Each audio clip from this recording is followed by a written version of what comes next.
Hello everyone, my name is Uthris and welcome back to another episode of Vintage Story.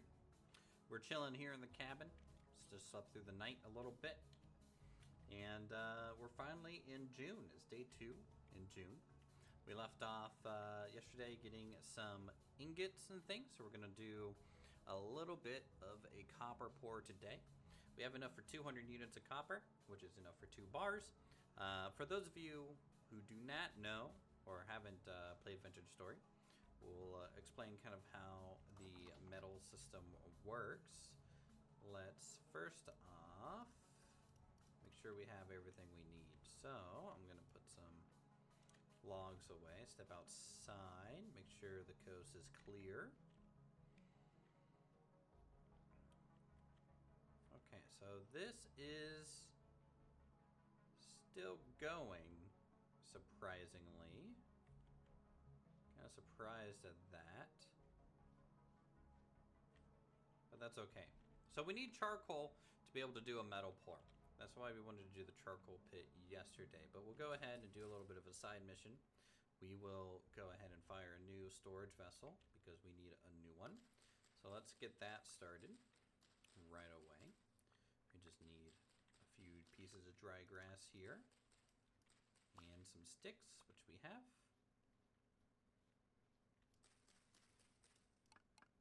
Okay, and we will use, let's just use some peat for this.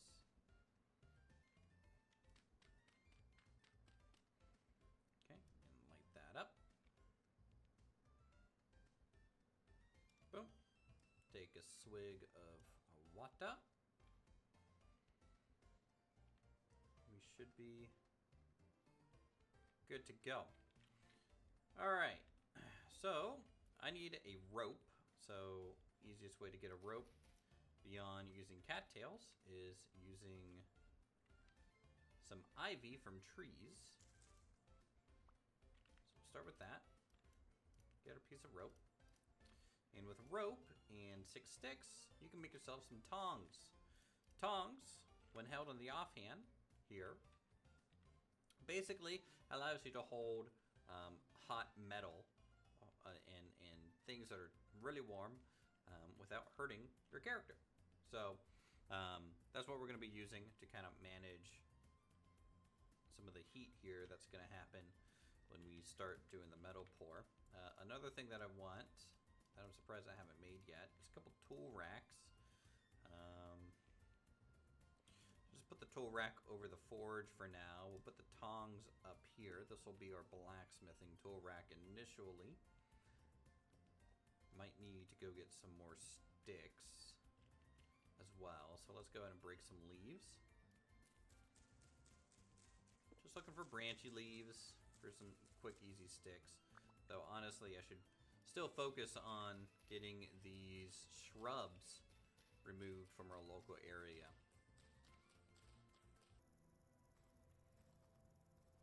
All right, cool. So we got ourselves some meat. Just nice and that. I don't really care about the animal brain, honestly, but with primitive tools, it's a different way to do tanning without the need of barrels.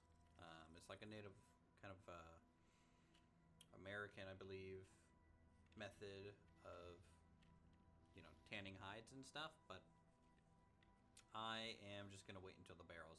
It's a method I'm always familiar with.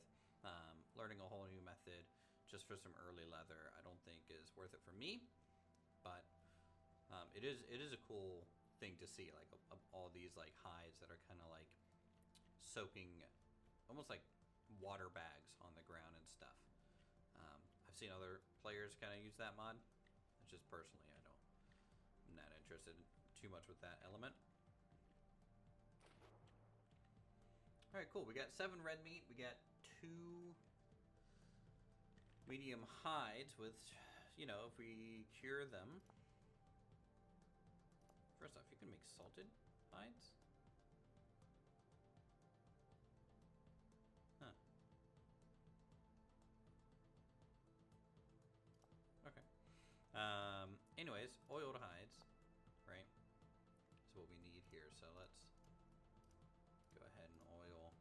2 up.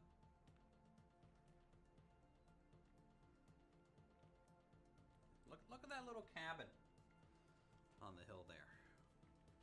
Home is looking good, and let me tell you, when those hippos and crocodiles get added, and if they get added to these rivers are going to be so scary. beyond scary, I feel.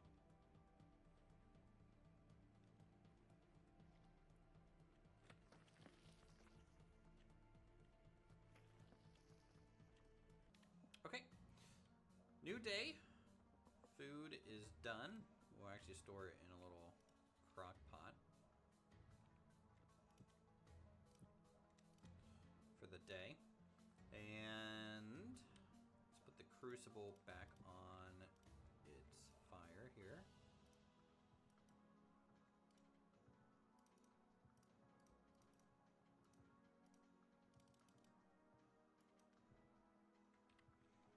For 200 units of copper. Check.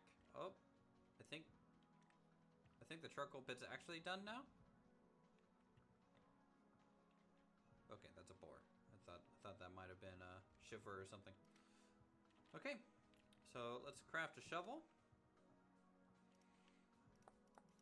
so we can get the charcoal a little bit easier, and we'll crack open our charcoal pit for the first time. Don't think I can use bone handle and shovel, which is a little weird. I guess maybe they're just for those medium small tool lengths. Look at that. Well, that's a pretty good charcoal burn. You do get kind of like a random percentage conversion of charcoal.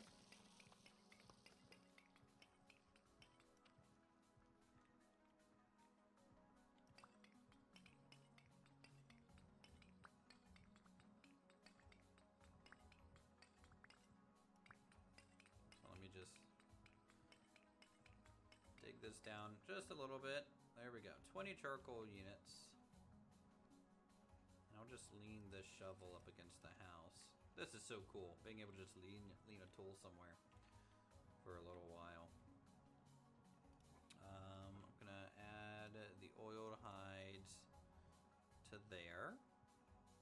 We have some of our initial rot, which we can use for compost. Magic chalk too. Okay. That's different. Rustic compound. Compost bin, which will be kind of useful for us long term. All right. So, to do our metal pour, we just put some charcoal in here instead of anything else. Charcoal, if you hover over it, burns to 1300 degrees Celsius, and that'll get it hot enough in the crucible so that these ingots actually liquefy. And once they're liquid, we can pour them into the 2 molds, the hammer and pickaxe. Now, ideally, we would have a third one for something called a prospect pick for later, but I didn't have enough copper at the time. We do now for such a thing. Now that we also have a new storage vessel too, this will be like our storage vessel for smithing stuff. So I'll put the charcoal in here, and the nuggets in here, and spare stone. Maybe stone and ore initially. Maybe clay would be in that category too. Okay, so that'll heat up over a little while, and while that's heating, you can do other things.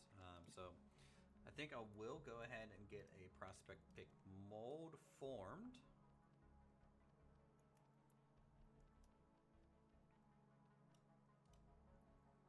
Because we will need it.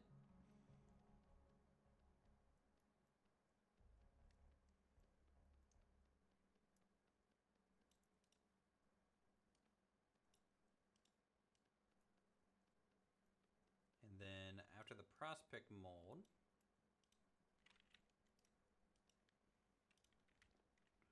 just take that outside here. What other things do I want to do a fire for?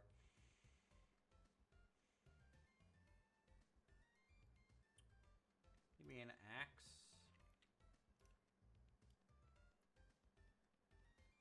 Axe is a common one. You do not have to use molds, by the way, for everything. Once we get farther into blacksmithing, we'll actually be forming things on an anvil, which is a really cool mechanic too.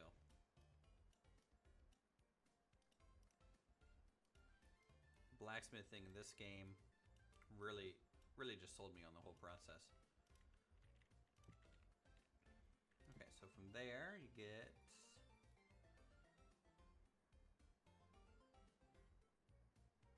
we should probably do the ceramic hives and stuff too.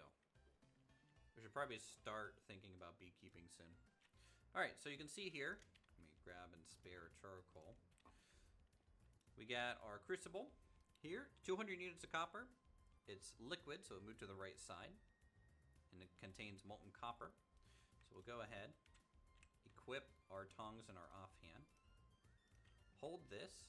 They're still kind of working on the alignment in the tool, but you can come over here, you crouch, and you hold right click and you pour it into the mold.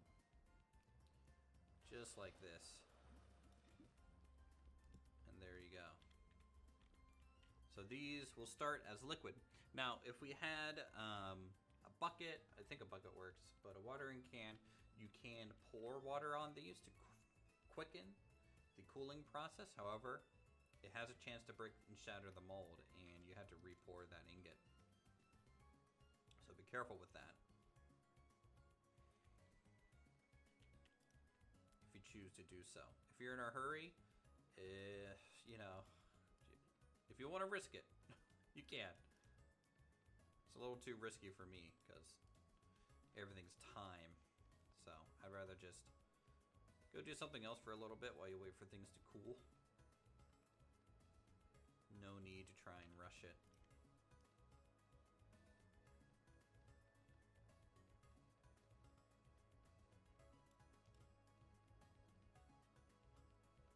Alright. So this ceramic hive that we're making, this is not in the base game. This is a mod. It's a mod called From the Golden Cones. And this just makes beekeeping a little bit more sustainable. Without this mod, you have to do skep rotation. And skep requires like cattails and clay to make, and then you have to break the skep to get to the honey, and then repopulate your bees. This first form of beekeeping in this mod is clay. So the disadvantage of it is your bees can't propagate once they're in here. They're kind of forever just in here, etc. But you don't lose the hive if you break it. So you don't need like a lot of skeps to repopulate things. Also, you don't actually break the hive. You just kind of take the lid off and you scrape the honey out and put it back on. So this is the base.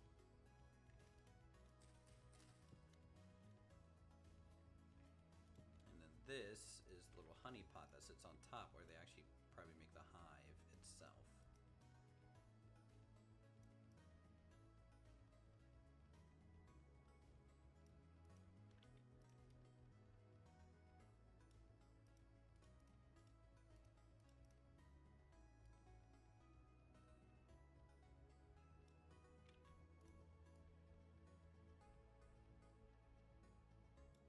And this hive is actually something that confuses a lot of people when they first use this mod. Parts of this hive has to be picked up in a backpack slot. So if you make one of these and you have the mod and you can't pick it up for whatever reason, it's just sitting there on the ground and you have the inventory space and you're kind of scratching your head, that's because once it is fired, it actually goes into a backpack slot. That's something that people kind of don't read on the mod page sometimes. Alright, let's put these tongs up. See, these are already soft.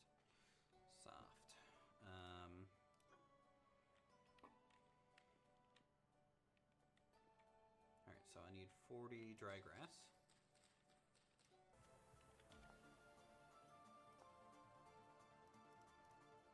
There we go.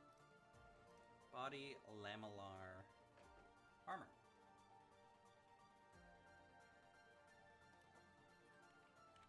I could use this. Let's get the headpiece. quick.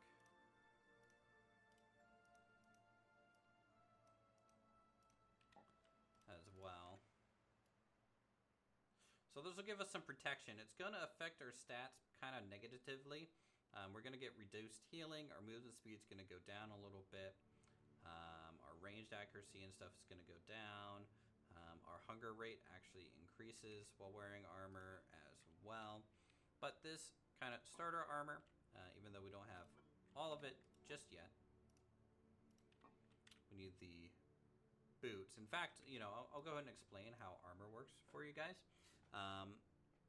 My understanding of armor, okay, it's kind of a complicated subject in Vintage Story, in my opinion.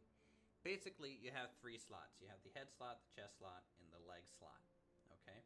When you take damage from any source, there's a chance that it's going to do damage to your legs, chest, or head, okay? If you take damage to the head, it actually does bonus damage, I believe. So, if I don't have any leg armor, and I take damage, I might take full damage if I get hit in the legs. So I'm not protecting anything there, okay? You most commonly get hit in the chest and the legs. Head has a lower chance, but of course it does more damage than if you get hit down below. So what happens is there is damage tiers in this game, okay? This is protection tier 0, which means everything that it says here in terms of damage reduction applies fully to damage tier 0 monsters or attacks, okay? So, if I get hit by something that does damage tier 0, I believe what happens is it first does a flat damage reduction of half a point off, okay? So that gets applied first. And then the remainder of that flat damage reduction gets that percentage protection on top of that, reduced as well. So let's say something does 4 damage to me. I will take 3.5 damage flat, and then the protection of that means I would take about 40% of the remainder. So let's say it does 4 damage, it's 3.5. Just to make the math easy, let's say the protection was 50%. That would be 1.75. So I would take 1.75 damage from that. I believe that's how it works. So I believe the flat damage is applied first, and then the percentage protection applied second, which makes flat damage reduction very strong.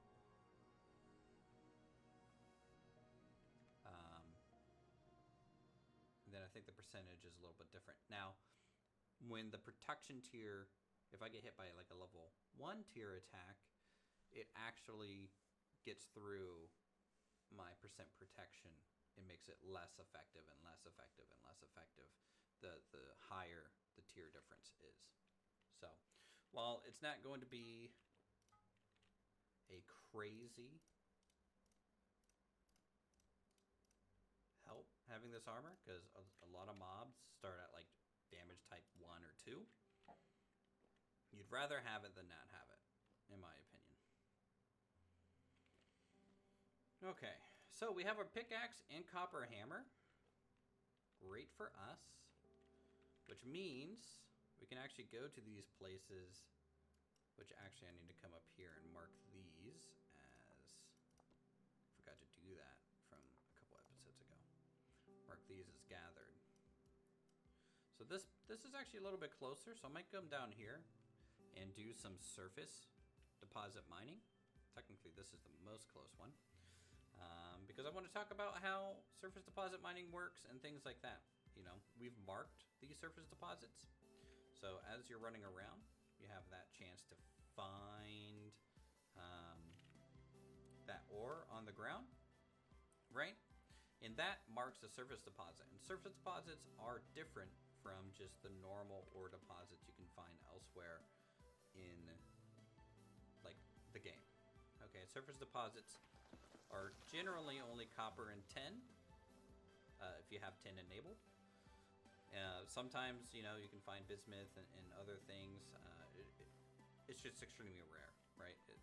Basically, it means that there's an ore deposit close enough to the surface that little chunks spawn on the surface. Okay. Otherwise, you have to use like a prospecting pick and prospect for your ores because they're deeper down. So surface deposit basically means when you find those surface ores on the surface, just beneath the dirt layer, you will find either just beneath the dirt layer or within 4 or 5 blocks down. From that, you will find a small deposit of ore. Okay? It's not a huge deposit of ore. There's usually no other ore around it or anything like that. It's just a single deposit of a little bit of ore. And that's kind of like the early mining in the game, especially in the Copper Age. You're just kind of finding these surface deposits and then digging down. And this one's protected by a wolf, because of course it is. Okay, so I guess we're going around. I don't want to run all the way back to base just to get some spears to potentially fight a wolf. I'd rather just go around. All right, see, little nugget. That means straight down from this, however deep. There should be a copper block. I should have brought a shovel to kind of get rid of the surface dirt here and gravel. You can kind of speed this up a little bit when you're doing this, for sure. Also, my suggestion is always dig top down when you're digging like gravel and dirt. You just kind of reduce the chance of that little landslide effect from happening. Because you'll notice this stuff should be falling over, but I'm not really actually updating those blocks while I am just digging down in this slice here. So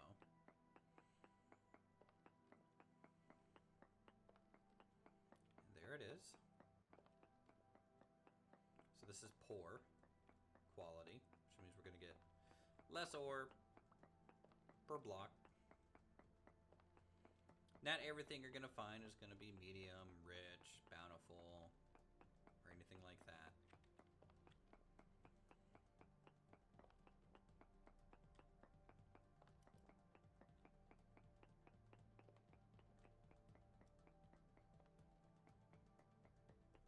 So again, I'm kind of hitting at max block range here because I'm introducing instability to the rock face.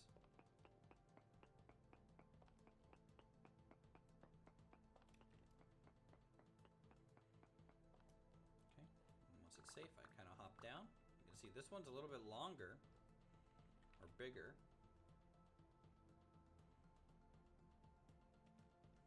Kind of curves off to the side there. I probably will stop at this point though until I get some support beams to kind of hold up the ceiling there. Because I'm on hardcore difficulty, I don't want to risk it, because it is pretty risky to start kind of digging around like that without support beams to hold up the ceiling, because there's a whole mechanic to do that. So for now, we'll just return back to base. Should be good. And we should have a fair amount of copper out of this. There's that wolf.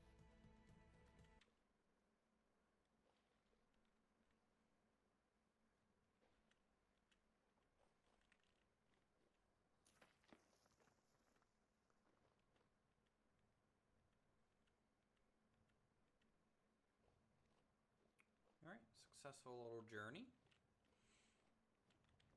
And now that we have these chunks, we can start breaking them. You can see I'm getting 3 nuggets per chunk here. Boom.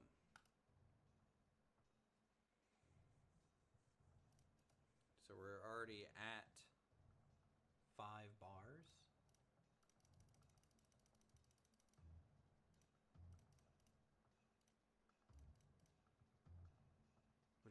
pretty nice. So,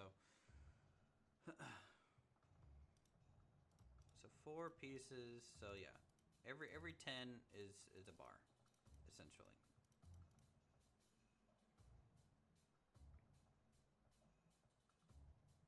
Or not every 10. Just every 10.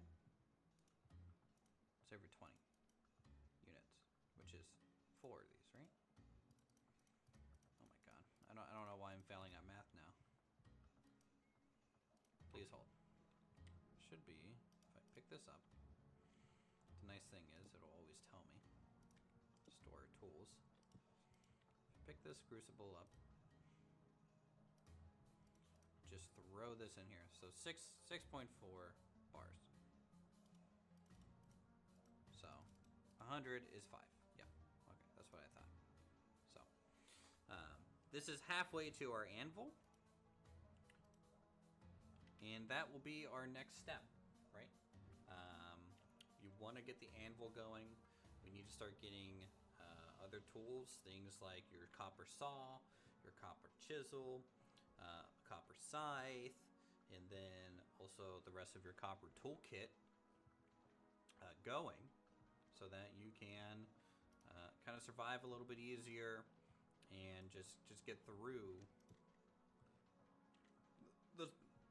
The game's hard. For the most part, so it is just good to upgrade your tools, just like anything else in these crafting survival games. So let's drink some water. I think wearing armor increases how much water I need, but maybe not. Maybe it just temperature-wise outside increased it, and now that I'm inside, it's gone down a little bit. So that's kind of cool. So yeah, with that, we've done our first copper pour. We got our nice first copper tools. We're starting to get some crocs going. We're gonna have to think about a cellar, upgrading the cabin eventually, and then getting some tools and actually killing some monsters and doing some fighting. And hopefully we can survive. So with that, thank you guys so much for watching. If you enjoyed today's episode, feel free to subscribe, become a member today, support the channel. And with that, have a good one, and we'll talk to you in the next